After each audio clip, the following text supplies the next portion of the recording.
in terms of maintaining the stability of our range systems. So there's an important thing to understand about plants. So plants can't get up and run from predators, right? So plants are left in place. So plants have evolved to have different strategies to handle grazing. So you have avoidance, and they'll call it mechanical. That's where you have thorns, hairy leaves like a mullein plant or stinging nettle. So you have some sort of structure on the plant that slows the animal down from eating or stops the animal from eating it altogether. Greasewood or four-winged saltbush is an example. You've got thorns on that plant, so nothing else that slows an animal down, meaning they can't just take a great big mouthful and chomp that plant. So that's the plant's mechanism to slowing or protecting itself from herbivory. It's protecting what it's invested its resources in those above-ground biomass. So then we have chemicals, toxins. So death camas is a common one up this way. You guys don't get a lot of local weed. Halogeton's had a big impact, especially historically out west here. So these are plants that invest part of their resources into chemicals which are meant to either harm or deter animals from eating it. So the grasses have either of those two mechanisms? No. Nope. So what do grasses do to overcome the effects of being eaten? How do they deal with it? Keep it below ground. What's that? Keep it below ground. Okay, they keep it below ground, but basically they're going to outgrow it. So they compensate for that growth. So different than these other plants, grasses are specifically set up to respond to being eaten very quickly. So for a shrub, for example, if you take a big chunk out of a shrub, how long will it take to replace that biomass that you've taken, or that plant that you've taken off the shrub, that chunk of plant? It may take it years, right, to recover. And some of your shrubs, if you break them off at the ground, they're done, right? Like sagebrush, if you break it off, it's not coming back. So they're not very resilient, or they don't recover well from being eaten. Forbs are a little bit more resilient, depending on the forb. Some account for it better than others, but grasses specifically are set up to basically compensate for being eaten. That's the way they've learned to deal with herbivory or being eaten. So we're going to talk a little bit about grass and what makes grass interesting from my perspective, how it works, and we're going to talk about what impact grazing has on it, and then we'll talk about the importance of grass besides the fact that it's part of your major forage base. So plants are really basic. They bring in energy from the sun and the leaves. They perform photosynthesis by taking in carbon dioxide, expelling water and oxygen, take nutrients in through and water in through the roots. And they produce a marketable commodity at that point. This is what you're actually harvesting, right? Your animals are simply harvesting that for the landscape. So when a plant starts to grow, which we're not too far off from this, and if it stays as warm as it is, we may start growing much quicker. When that plant first starts growing, it's in what we'd call a vegetative state, right? We're dealing with mostly leaf material. So when a plant's in that state, it's coming up from the carbohydrates that it put in their soil last summer. So it's using those to initiate growth. So when it first starts growing, you'll see several leaves. And what those leaves are doing is they're maximizing, taking that sunlight in and creating energy. And they're building new leaf with it, and they're putting it back in the roots. So the first thing they're doing is putting it right back in the ground so that they can persist the next year. Most of the grasses in arid climates like we're in now, they're kind of set up to survive. They're survivors.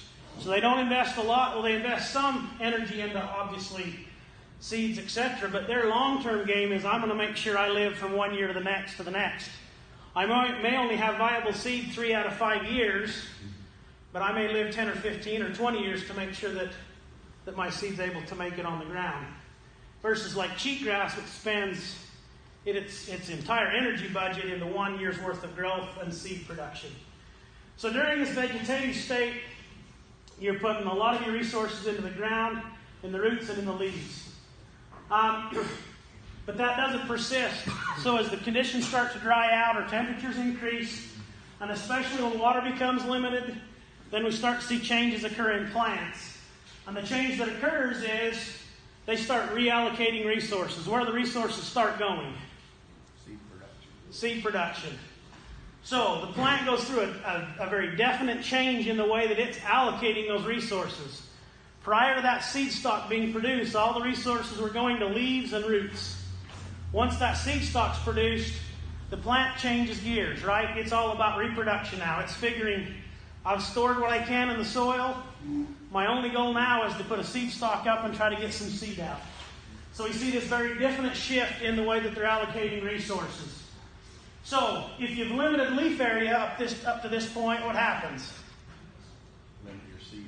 Okay, so you're going to stress your plant because that plant's really growing. It may draw from resources that it's already put in the soil to create that seed stock. So think about those leaves as solar panels, and that's where the energy for the plant to grow come from. Okay, so these are the parts of the plant we're talking about. So the leaf blade, the sheath, and then there's different, the $10 word is meristem, or growing points, or growing buds, or whatever you want to call them. So this right here, this apical meristem, that's basically where your seed stock comes from. So this will lay right against the ground in your plant, down kind of buried in the clump. We're talking bunch grasses here. And it'll stay there until you've triggered, it's time to produce the seed stock, and then you'll elevate this. So I want you to think about how much energy is in that apical meristem as it starts to elongate. How much of your plant's resources have been invested in that seed stalk as it's starting to come up?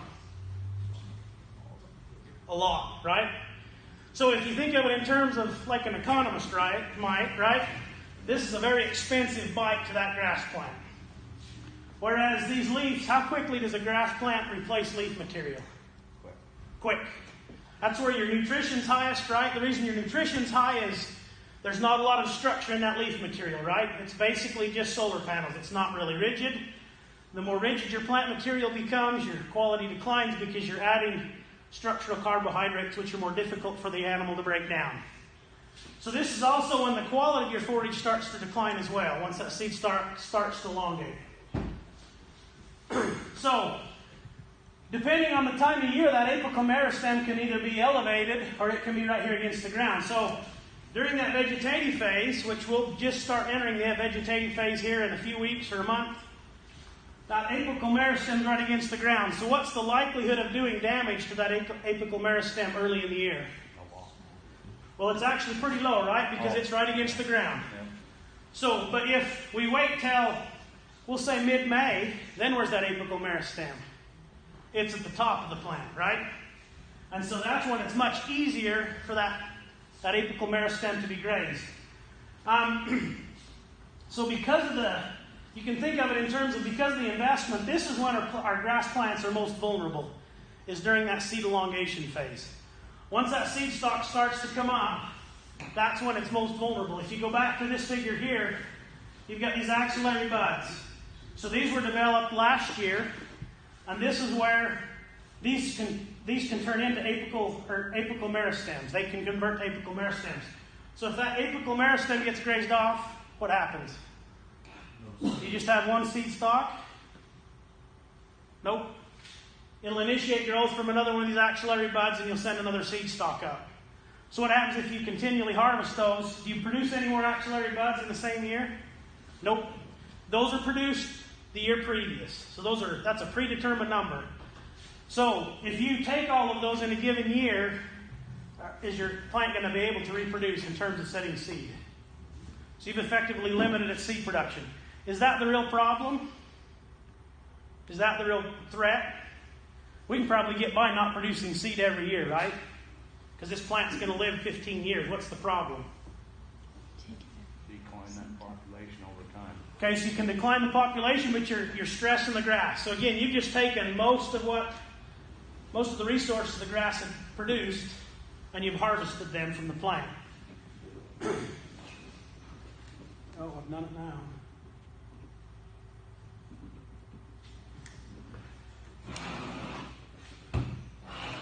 We'll do it the old-fashioned way. How's that? Okay, so the other part we need to talk about is what happens below ground. So below ground, these grasses are down several feet and they have a very broad root base, but they have to replace about 30% of those roots annually. So is that cheap for the grass? Nope. But So they'll turn those roots over. So again, that's part of what has to be accounted for in terms of the energy from the grass every year is the roots that have to be turned over. So what happens if you stress the plant and slow that turnover over? You get that turnover down. What happens if you slow that root turnover down? What would happen to your root mass below ground? It shrinks. And then that's where we get in the real bind. Okay, so we're going to take what we just learned about with grass and we're going to now apply it to grazing. And when we talk about grazing, there's 3 principles of grazing that we'll talk about: time, timing, and intensity. So time meaning how long are we going to graze a given pasture, or how long are we exposing those plants to grazing. Timing is what time of the year are we exposing those plants to grazing. Is it late in the summer? Is it early in the spring? Is it midsummer?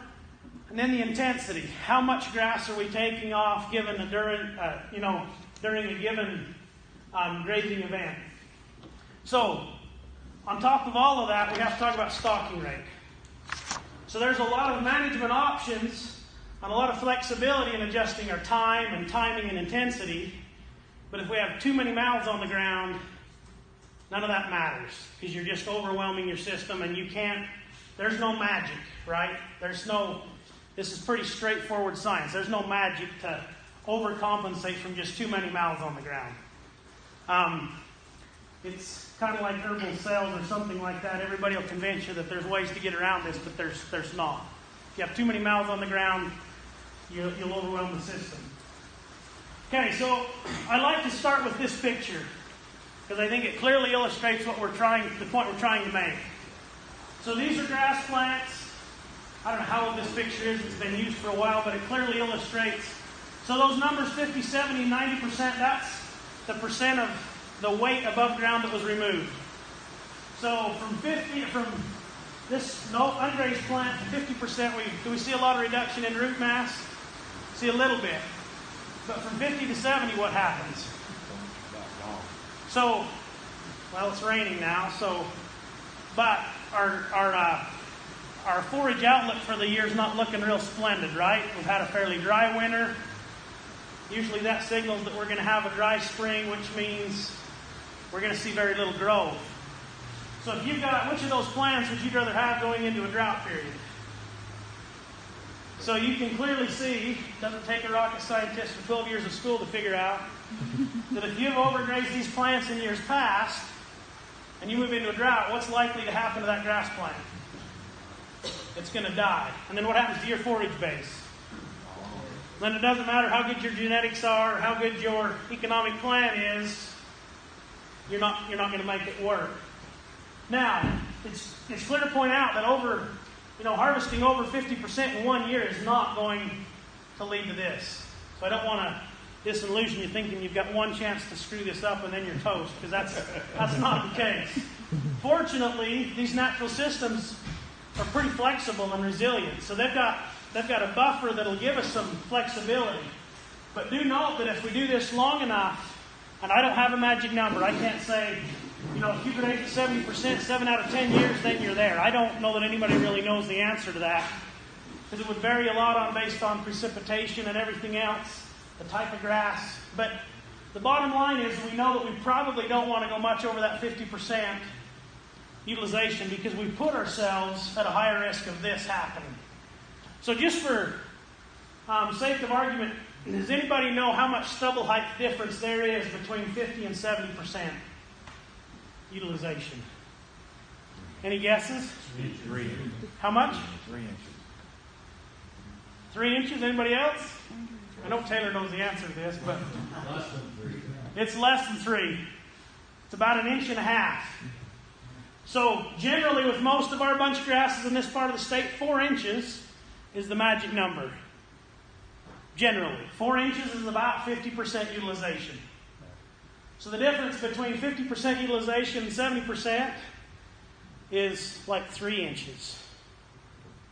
2.5 inches. You got the right number, right?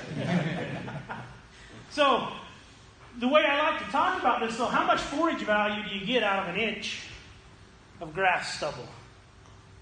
I'm oversimplifying this a little bit. But how much forage value do you get out of 1 inch of grass stubble? We're assuming you've grazed your plants uniformly. Well, what are you consuming mostly?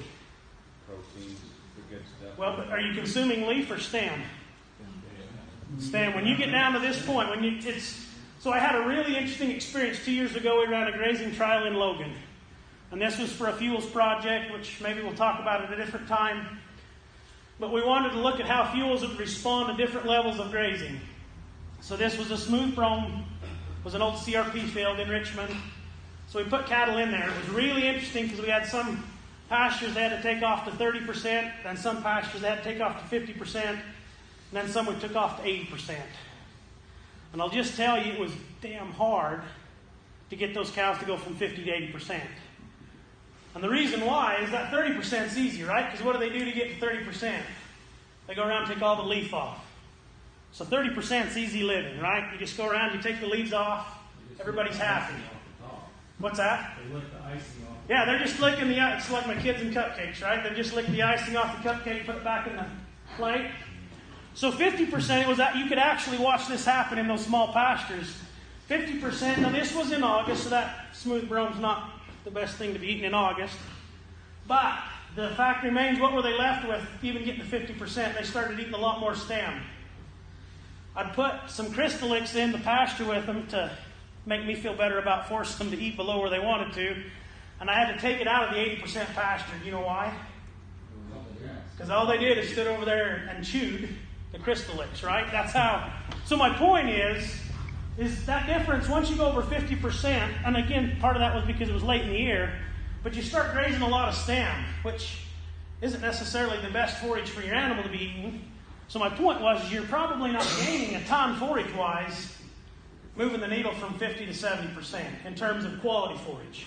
Now, there's years you may have to do that, right? We may be looking at one of those years this year where you're just going to have to take what you can get. But we can talk about building some flexibility, but the bottom line is that level of utilization or the intensity, so this is the intensity of grazing, how heavily we graze or how much grazing pressure we put on has a direct relationship to the overall health of the plant.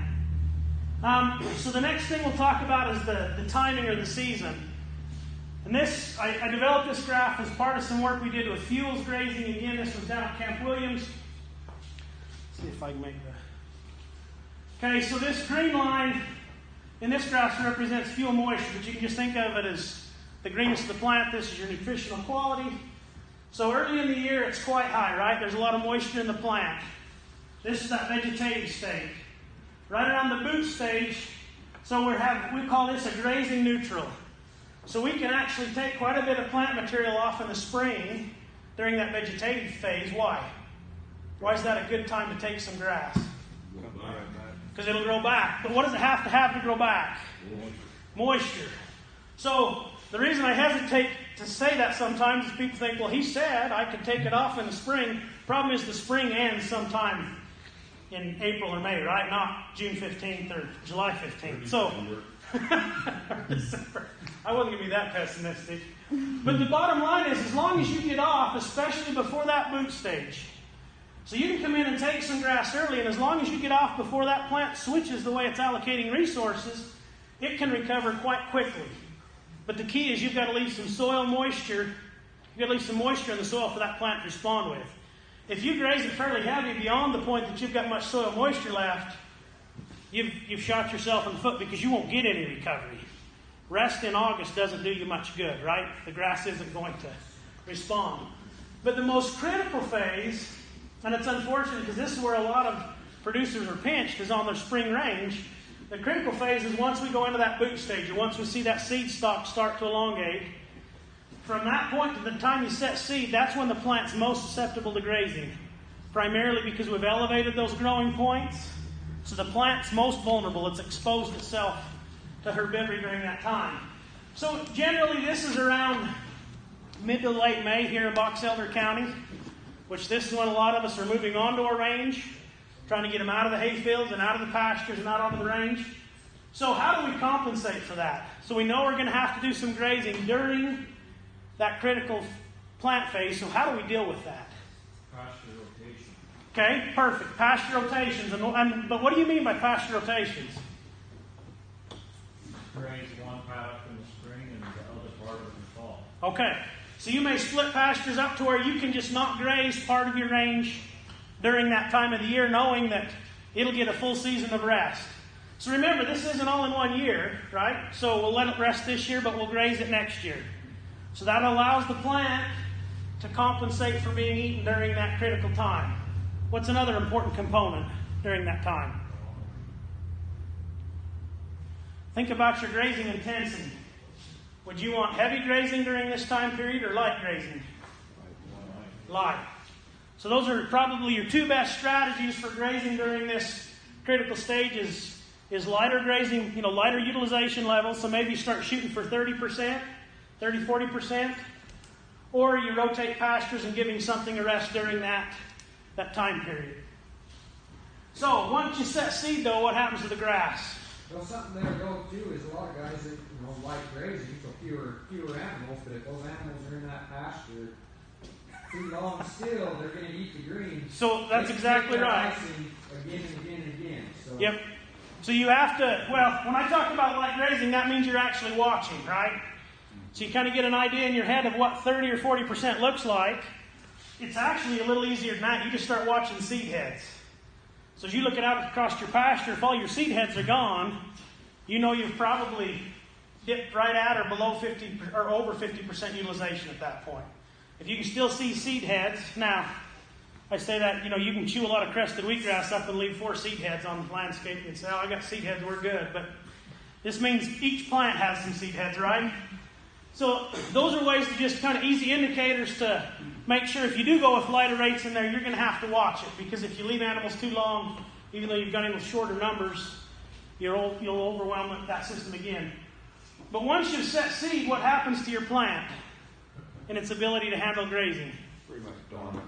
Okay, it's dormant, right? So you're basically just grazing dead plant material at that point. It's done its job, it's going to sleep. That's exactly right. So in this country, this is usually somewhere, depends on the year, but mid-June is about the time that these plants set seed and go to sleep. So you're basically left with above ground biomass. So does it matter if you take that off to 70 or 80%? No. Now does the BLM allow you to take it off to 70 or 80%? So does anybody know why? Other than they're just jerks, right?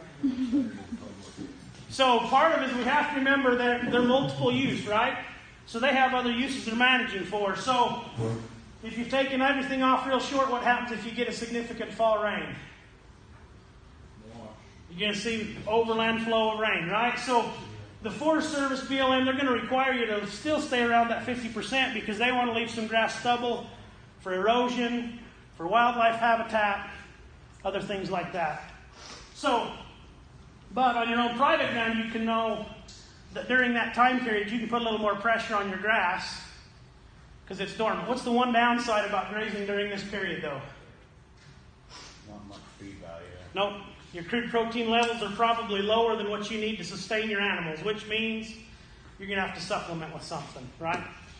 So this is where crystal licks or protein blocks or whatever might need to be used in that sort of situation. So, kind of starting to wrap things up a little bit, at least on the plant effect side. So, root response to defoliation. So if we're grazing it during that growing season, those first few months of it growing, and especially if we continuously do that over several years, we can reduce the plant or the root mass below ground, and then that will lead to weaker plants, which means plants that won't persist very far into the future. So here's some of the consequences of that. You'll have your total absorptive area of the roots declines, which means you're able to take up less moisture. This also opens you up to invasion.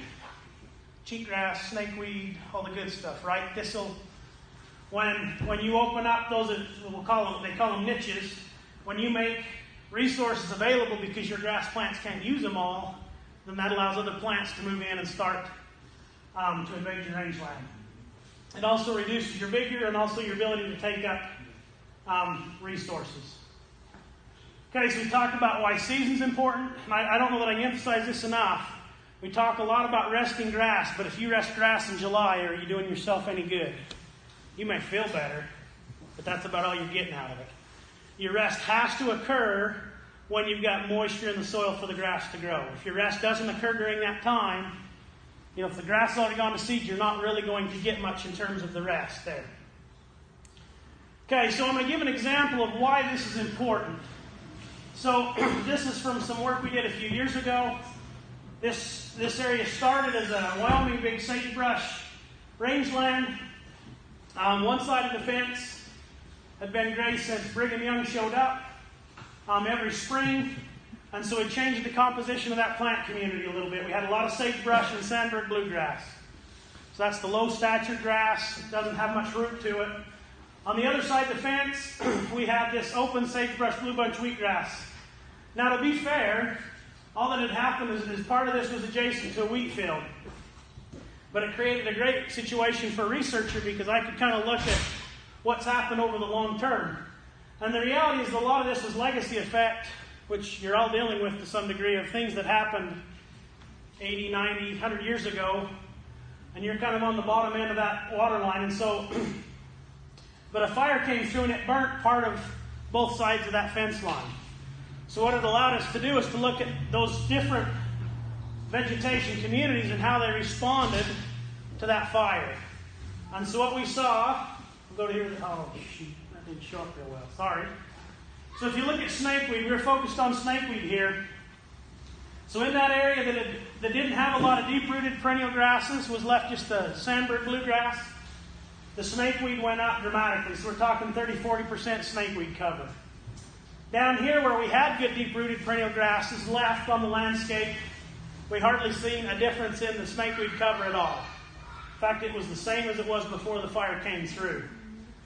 If you look at bunch grass cover in those areas where we had good bunch grasses following the fire, you can see, and this was a good precip year, the year we took these measurements, we had up around 30-40% grass cover. So this was a good site.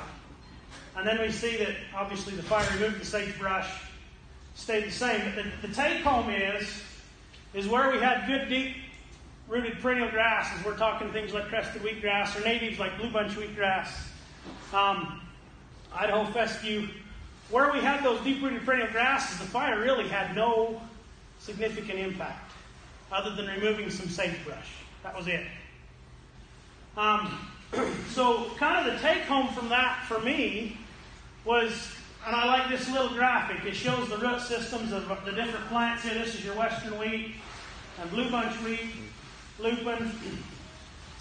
So if we start taking out these deep-rooted, this is squirrel tail, these deep-rooted perennial grasses, what are we left that's really kind of filling all of those available spots on your rangeland?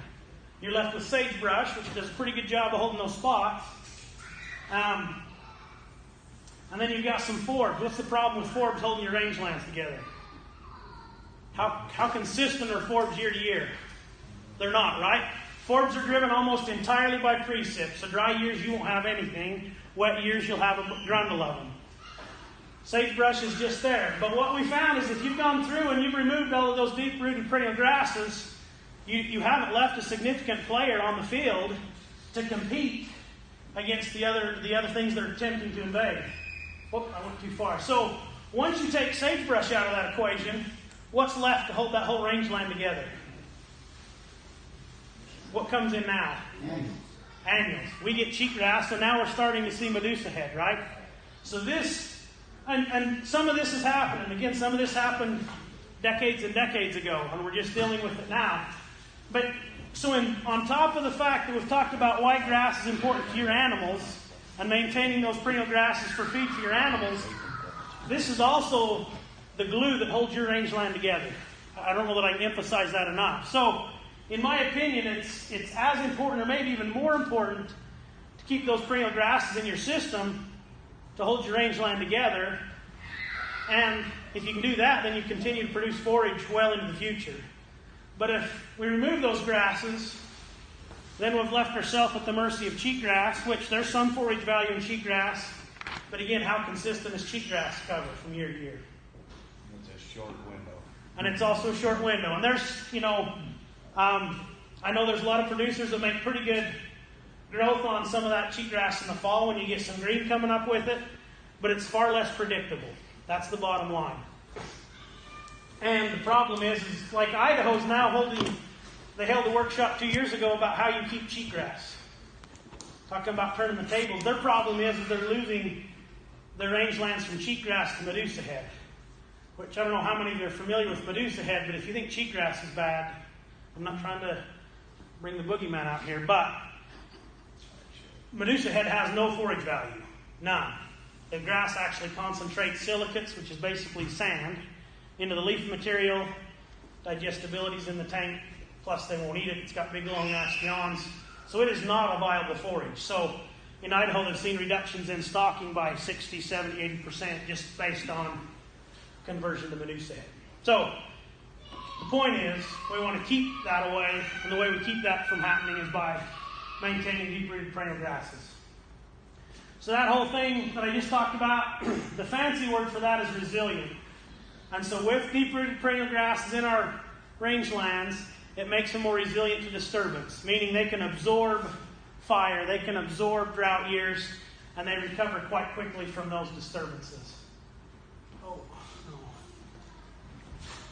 We've got just a minute. This is a video. Orchard grass, but it just kind of drives home the point about stubble height and how much grass you leave. So one pot has 1 inch stubble height, the other has 3.5. So just watch the rate of growth over 5 days.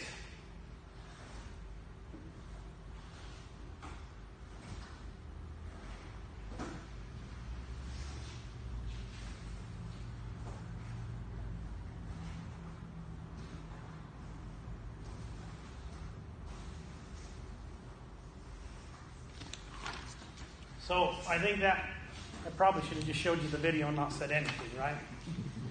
That drives the point home pretty well. When you put the plants, when you've taken them down this short, you put them in a great disadvantage to recover and to persist over the long term. I think we've covered all this well enough. Just basically don't take too much. Pay attention to when you take the plant material. And then I think the bottom line is the growing season rest. Now this is the most difficult thing to implement, right? I can talk about it. I go home and you're going to go home and lay in bed thinking, how the hell does he expect me to do that? I'm willing to come out and talk to you about some options. Taylor Payne with GIP, they've spent lots of time thinking about solution to these types of problems. But this is something that I think we should actively think about is how can we get some growing season rest? That's the ticket. Resting it later in the summer doesn't do you a whole lot of good in terms of saving the grass, the plant itself. But if we can give it a break during that growing season when it's got soil moisture and it can grow, it makes a huge difference in its ability to persist over the long term. So with that, I'll take any questions. If not, you can eat pizza. So. Hey, what if someone just, if an environmentalist wants to leave his ground forever and never have a cow graze again, what happens to the grass? Just a simple, small answer. Well, oh boy, Taylor. You should know better than to ask any professor for a simple, small answer. Well, they've actually shown that leaving it like that doesn't necessarily insulate it from cheatgrass invasion. And it actually sets it up to when it does burn, it burns hotter because of the accumulated fuels, and it burns hotter, and so it actually slows the recovery and aids in cheatgrass invasion post-fire. So, that's something maybe we can come back and talk about, the whole fire thing. So there's a lot to that. So simply not removing the vegetation can set the stage. In fact, there's some good work been done in Idaho and Oregon where they've shown by pulling cattle off, it's allowed fuels to build, and then when they do burn, it's actually far worse than it was than if you had grazed it and burned it. So how's that for a simple? Does that work? Yeah. Okay. I got a couple questions. What's your opinion of sagebrush spraying? Is it worth? Holy, is this going on the internet? You know what? That's a good question. In fact, I just spent 2 days with the Idaho Fish and Game in Idaho Falls. Let me put it this way. These systems evolved with some level of disturbance, meaning there's events that occurred, primarily fire, right, that would have reset the system, meaning you'd have removed the sagebrush. You have grass in place, right? So then the grass and the forbs come back. And so the right place and the right time and the right level of disturbance, it starts to sound like my grazing talk, right? it can be a positive. But the wrong place and the wrong time, you've just opened yourself up to a mess. How's that for a skirted like answer? A two-armed lawyer. Well, and I would be willing to come back. There's a good answer for that. There really is. And the part of it you have to look at the productivity of the landscape you're talking about, how much cheatgrass is in that landscape, and the likelihood of, getting something to establish. As a rule of thumb, you drop below 12 inches. You guys farm. I don't have to tell you what happens when you drop below 12 inches. It's pretty hard to get stuff to come from seed. So you're taking on a much greater risk treating sagebrush if you're below that 11-inch, 12-inch mark, because your recovery is going to be a lot slower. So the return on your investment, therefore, is going to be a lot less, potentially. You're kind of at the mercy of rain. Once you're over that 12-inch, I like to say once you're in that mountain big sagebrush community, so Box Elder County, that's about 6,500 feet. Once you're over that mark, then your options are a lot better because those communities respond much better to disturbance, fire, Dixie Harrow. So it's a function of elevation, is what you're So it's a function of elevation and precipitation. Yep.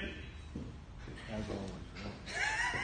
You can't do The it other without thing, water. the other thing on the internet, you see a lot of stuff about this chaining stuff going on down, and I've seen the advantages of it. Do you guys put anything out to combat that crap? Yeah, we have. In fact, we've got some really good data out of Box Elder County. I should have brought some of that with me. And we're in the process of putting that it's in research papers right now, so it's not very readable. But we're in the process of putting that into more readable forms so I can understand it. But we've shown significant results. In fact, you can just start asking people in the room that have been involved here with those.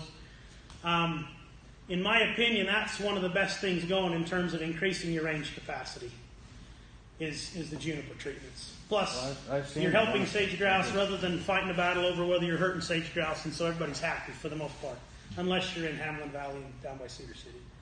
And then Sue was making commercials about you. But that was actually done on Sage Grouse Initiative site. It was. And the irony about that to me is all of the research that's been done locally has done nothing but show the positive effects. But you still see the negative stuff on there with no retort to it. No. And then you get into this internet battle with... Sure. And kudos to the Department of Natural Resources, because when the BLM started taking the backlash over that Hamlin Valley stuff, the BLM was pissed, right? Because they'd done the process, they'd asked for comments, they were moving forward with good science. So the Department of Natural Resources said, we'll pick that up. And so they picked it up. They're the ones that produced kind of the counterpoint to that and pushed back. I think we're going to have to do more of that, like Matt mentioned, in the future. The problem with most of the agriculture community and even the agencies to some degree is we just go do our job and we leave it at that. But we're going to have to be more active at talking about some of the benefits of these things because there are real benefits. I mean, it's been measured, quantified, and we've got a stack of data that high that can speak to the benefits not only vegetatively but to sage grouse and other wildlife. So that's a battle I'm willing to take because that's one we can win. Okay. Out there in Howley, on our meadow ground down there, it's always our summer pasture. Uh-huh. And it's kind of in that anaerobic soils down there. Should we be letting that? I mean, we're always coming on the range ground there. Is that kind of the same grass situation of depleting that root zone down there? Should I graze the range ground early in the spring, then head down there for a little bit, and then come back after the grasses went to seed on the mountain? So one of the easy things about that ground down there is you're sub-irrigated, right? Mm-hmm. So it's wetter, meaning it can take... And it's a later grass. That's right. It'll come... But my point is you can put quite a bit of pressure on that because it's got more moisture, it's got more resources, so its ability to recover spans several months instead of maybe 45 days, right? Yep. So... To me, the nice part about ground like that is you can use that during those critical times, where you may be worried about doing damage to your native stuff on the uplands, because you've got, that rangeland's pretty resilient, meaning it can absorb a lot of your grazing pressure. Now, you could push it to a point that you're doing some damage, but it'll take a lot more pressure than your uplands will. So the beauty of that is you can use that to be very flexible in the way that you graze those uplands. Now, it might be worth mentioning just the spring grazing. You said, we can graze it early, without damaging it, then we have our critical period. Might be worth mentioning how fast that Oh. can change. Oh, yeah. Thank you. That's a good and how point. you should be actively managing and not Yep. set a calendar date. So I got a good education on this when we had a grazing project, right? This, when you're sitting in the office and you plan these grazing treatments out, and we'll come off when it starts to boot. That all sounds really easy. You just watch for the hollow stems, start to elongate. Grad student calls and says, what do I do? It's elongated on the south slopes and we haven't even broke vegetative state on the... Plus, that can happen in the matter of a few days where you go from vegetative to reproductive, right? So if you're really going to truly manage your grazing very adaptively, this means you just... Thanks, Clint, because it's really important. That means you've got to be watching that really close, because if you're really wanting to make sure, you're talking maybe a few days buffer to where you go from, we'll call it compensated growth to additive growth, meaning you're taking from the plant at that point. Is that about right where like your cheatgrass kind of goes to head, or a little bit before that? 'Cause that's usually the quickest one. So cheatgrass will go to head roughly about the same time you see the boot, but that's not always gonna. So that example I just gave from Camp Williams, that was our hope, but it didn't. It won't always line up. Cheatgrass can go from from germination to seed in 6 weeks if it has to. So it can turn the corner real quick on you. The big thing is just to watch for that boot. Once you start to see the boot, then Get 'em off. it's time to move. Thanks, Clint. Any other? Fertilizing your range.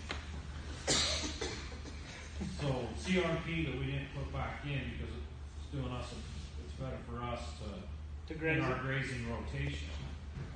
It was farmed at one time, we did cross it with a fertilizer for it. Yeah, to me, it all, can you make it pay? That'd be the question to ask yourself. Can you make it pay? So test plot it.